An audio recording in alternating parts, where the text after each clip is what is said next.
Hello and welcome to my YouTube channel. If you're new here, welcome, welcome, welcome. If you're a returning subscriber, welcome back, sweetie. You know the drill. Hey guys, hey, how are you? I hope you're all keeping well and safe. I'm doing great. I'm doing amazing. I'm all the things beautiful and awesome. Okay, so today is the beginning of our cooking tutorial. So today is the first episode of many, and I just wanted to sit down, explain how this is gonna work before we get into the actual tutorial. But before we do that, let's do a recap. So the last time I saw you guys, I had uploaded a vlog when I had been to the option was to go get my eyes tested. I went to go get a checkup and all of the good stuff. And here I am, sweetie. I'm back with a beautiful, cute face, with my confidence, my new set of eyes. Oh yeah, so this is me. This is the new me, the frequent me that you're gonna be getting. I'm definitely going to be working with my eyes. I couldn't upload a video last week because of that. I felt like it made no sense for me to be chinching while I talk to you guys, and for the sake of comfort, I was getting headaches. But anyway, I'm good now. We're good now, so let's get going.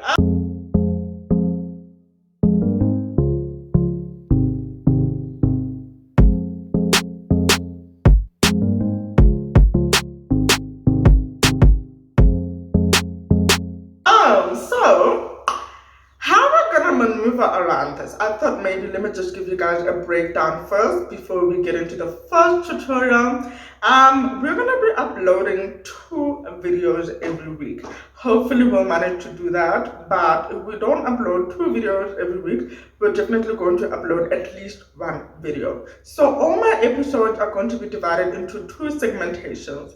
Segmentation number 1 is going to be the theory classes. I wouldn't say classes as per se, but like the theory episodes where we're going to get down into the detail, the basics, so that you can get an understanding of when I say certain terms or when I do certain cuttings or however things that I just do, you may be able to understand why I refer to certain cuts in that way, why I refer to certain things in that way. And yeah, we're going to be definitely doing that. So the second segmentation now is going to be the practical class. So that's going to be the actual teaching where now I show you how you get it done and how it's supposed to come out. So disclaimer, I am not a qualified lecturer. I am not a professional teacher.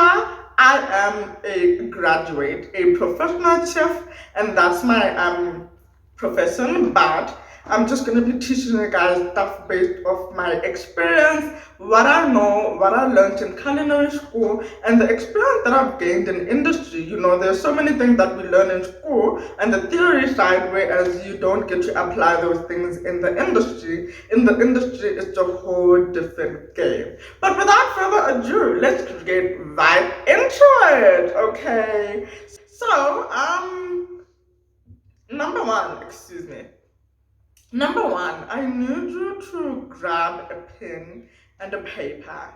If you are someone who really wants to take this cooking thing seriously and probably would like to make a career out of it, or maybe monetize it and be able to serve people food, reason why I say get a pen and a paper is because there's certain stuff that I may be able to mention or that I may be teaching you along the way that you might not remember off by your head. So instead of having to come back to the video again, you may have to just go into your notebook and probably remember, oh, you know, she said ABCD, or she had said make reference to ABCD. Okay, so to begin with, we're going to be doing 12 cooking principles. Okay, these are the basic cooking principles that one should know when they're training to become a chef, or if you want to prepare your food like a professional chef. Okay, so these 12 are going to be broken down into boiling, poaching, frying. So on the frying, we've got our shallow frying, we've got our deep frying, we've got our baking, we've got our roasting, we've got, what else do we have? Okay, wait, we've got baking, we've got frying, deep and shallow frying, we've got roasting, we've got boiling, we've got grilling, we've got sauteing, we've got poaching, we've got steaming, and the others, I'll get to that when I remember. But we are basically going to be going through all the 12 principles of cooking. And before we get right into that, today is going to be an introduction where I'm going to tell you the basics that you need to know of in terms of your knife skills and in terms of hygiene. Okay? So look, I've got short nails, okay? And the reason being, you cannot be a professional chef cooking for people with long nails. For hygiene purposes, I wouldn't recommend that because there's so much dirt that gets into our nails and it could probably lead to food poisoning and all the ugly stuff that you don't want. And your hair. So when you are preparing food in a large-scale kitchen, you would be advised to cover your hair with a foot net so that your hair does not drop and fall into food, right? And also makeup. You are not required to have any makeup on your face in a commercial kitchen. Reason being, you are cooking on a hot stove and all of that makeup could just literally start melting and go into the food, which of course again would lead to food poisoning. Personal hygiene is very important. I think that goes for any industry, especially in the kitchen. Personal hygiene is very important. You want to make sure that you are well clean and you are shaven well, you are groomed well, and you're just looking presentable. You do not want to be preparing food for people while you're looking all ugly and miserable. Okay, so let's get into the topic for today. So I've got a little notebook with me that I'm going to be looking from. So if I do look down, just know that I'll be picking up the topic. I didn't want to go off topic. I needed to focus on what the main topic for today is. So I definitely made a few notes. Today's topic is going to be on basic knife cut, right? So every chef in the kitchen or in your home, you are expected to have knives, right? We have got the chef knife that we use. I'm going to be putting up PIP insert just so that you can get an idea of what I'm talking about. So we've got the chef knife set, right? And it consists of a paring knife, a chef knife, a turning knife, a boning knife, and a filleting knife, okay? So the bread knife is basically used for cutting tomatoes and bread. Our chef knife, which is the French knife that we use now, this is the knife that most people commonly use, that you see all the time. This is meant for slicing, for dicing, for chopping, for carving meat, and all of the good stuff. And then we're moving along to the paring knife. So the paring knife is the one right over there, and this is the one that we use to peel and to trim your vegetables, okay? So you can do that into different kinds of shapes that you'd like, into different kinds of design that you would like, but that is the knife that we use. It's called a paring knife. And then the next knife we're going to be talking about is the filleting knife. So this is the one that is fancy that you guys see when the chefs would be like probably peeling off the skin, especially from the fish. It's mainly used for deboning and removing the skin, right? So I'm just gonna insert a picture again just to show you how it looks when you are peeling off the skin from the fish, to be precise. So with all these knives that we've got, it's very important as a chef to have sharp knives. The reason why I emphasize on sharp knives is because when you're doing specific different cuts, number one, you want to minimize on the time that you're taking to cut, and you also want to be punctual in regard to the shape that you're going to be cutting, be it dicing, be it chopping, be it whatever cut it is that you're doing. You cannot use a blunt knife.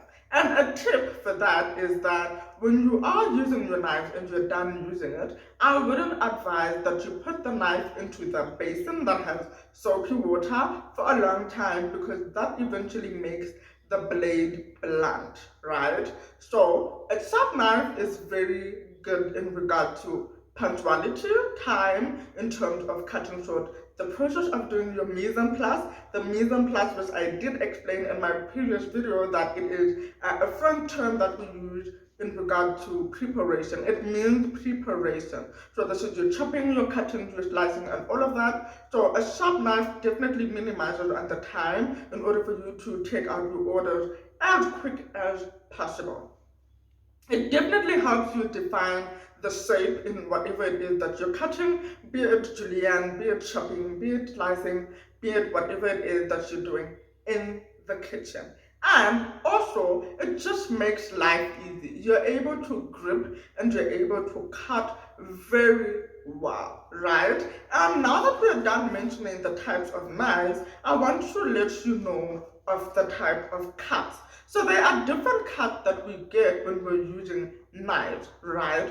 We've got the uniform cut and we've got the irregular cuts. So the uniform cuts are what you guys normally see, which are the cut like the julienne. Okay, so I'm gonna be putting up a PIP of how they look as I mentioned them so that you can understand, right? So there's a julienne, there's a buttonnet, there's a round shape, there's a dice, right? And there's a Macedonia as well. So some of them I didn't list down, but I will just let you know what they are. So a julienne is a strip shape that you can create out of cutting vegetables. You can cut your juliennes in the form of carrots, in the form of celery, in the form of steak, in the form of chicken breast as well when you're making a stir fry. And you can now also move on to the dices, which are a bit thinner and cut into square shape, right? So these are no, I lied. Dices are a bit thicker and you cut them into square shape, right? Butternut as well, and a round. So the round is basically the slices that we cut, but depending on what kind of vegetable or shape in terms of the thickness that you'd like to do. So for your onions, some people make thinly sliced onions which are sliced into round, and for the potatoes, some people make thick slices which is probably used for making potato chips or whatever the case may be. And then our irregular cut now are the peels, the shredding, and the chiffonade, and the chopping, and the mince. The reason why we say these are irregular is because you have a different way in which you are defining the knife, right? However you're moving it and cutting whatever it is that you're cutting is not as uniform as the uniform cut. So for example, if I'm cutting a julienne and I'm making julienne from carrots, you would expect that I'm cutting my julienne into equal uniform sizes, okay? Unlike irregular cuts, if I'm making a chiffonade, maybe from lettuce or from baby spinach, the cuts are definitely going to be irregular because I am literally slicing through, I am literally cutting through the spinach. It's not going to be as uniform as the julienne, right? If that makes sense. So on the irregular part, like I said, we've got the peels, we've got the chiffonade, we've got the mincing, we've got the chopping, right? And that's going to be it for the irregular and the uniform cuttings. Okay.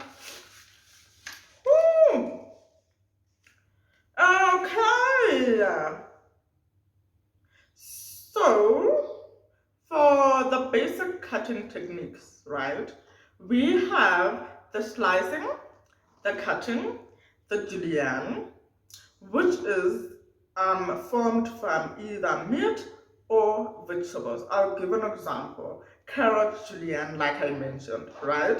And then we've got the dicing, which is cutting into fine, even cubes, right? And this culinary term for dicing now is when you develop a shape like a brunoise, a macédoine of vegetables, right? So in the practical class, I'm going to show you guys how you actually do that. And then we've got the chopping. So chopping, you have to make sure that it is finely, like I think people have heard this before. Can I please have finely chopped onions? So the trick now is in making sure it is finely chopped. But remember, like I said, chopping now is an irregular cut because it's not going to be as uniform. So also what I should let you guys know, on the uniform cuts, right, the reason why you differentiate between the uniform and the irregular cuts is that uniform cuts are usually what is visible to the client. When you're preparing the food, right, let's say your julienne or your butternut or your macédoine, whatever it is that you're cutting, it's very eye appealing and eye catching to the person who's eating the food. So if I'm going to present a salad, for example, I make my lettuce, my cucumbers, my olives, and whatsoever. The julienne is very visible, so you're able to see what exactly it is. And because it's so visible, you would want it to be uniform so that it's attractive. I mean, we eat with our eyes first before we eat with our mouths, right? And then the irregular cut now are mostly the cut that you cannot even see. For example, if I'm chopping my onion and I'm making a stew, by the time I put the onion into the stew and I present it on a plate, you're not able to actually pick up and say, oh, there I can see an onion. It's usually not as eye appealing as the uniform cut. I don't know if that makes sense, right? So this is going to be it for our video for today. I hope you picked something on it. I'm trying as much to not make the theory videos as long so that you guys don't get bored along the way. But definitely the practical classes are going to be step by step into detail of what exactly you need to get going. But nonetheless, please do subscribe to my channel, like and comment if you did enjoy this video. We are on a road to 100 subscribers. We are left with 6 more subscribers to get to our ultimate goal for the week. But yeah, stay cute, stay glamorous, stay happy. I hope you jotted down a few things and I hope I explained myself clearly. If I didn't, please do notify me in the comment section how best you would like me to maneuver in terms of the theory class. But I think as of now, we'll probably get the goal as we continue with the classes. But yeah, stay beautiful, stay amazing. Mwah! See you in my next